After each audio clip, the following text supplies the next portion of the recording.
project that I've been interested in that they're working on is the development of the first year inventory, which is a really interesting measure. It's looking at using parent report to determine how likely a child is to be diagnosed with autism starting from just 12 months old. So we look at how parents talk about what their kids are doing, how they're sleeping, how they're eating, how they're behaving, how they're talking, if they're doing that at all, how they interact with their parents and with their siblings and with other kids.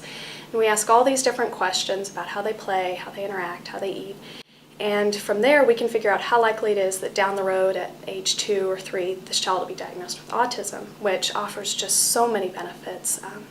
Thinking about clinically, of course, the earlier we can diagnose kids, the more likely it is that we can get in there with early intervention, which we know just drastically improves outcomes for these kids. It's incredibly important to get in there as early as possible so that we can improve language and social skills and play and all these things that we know are important to long-term success.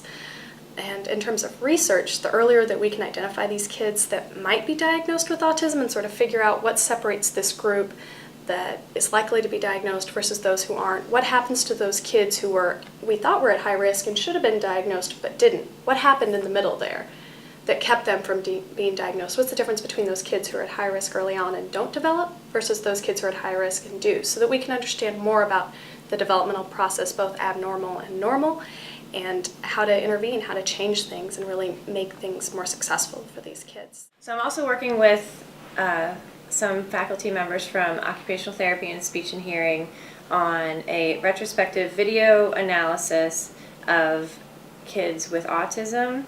We're also looking at videos of kids with developmental disabilities and kids who are typically developing, so that we can compare those groups and their gestures, their use of gestures, their play skills and things like that for different time points during their early years.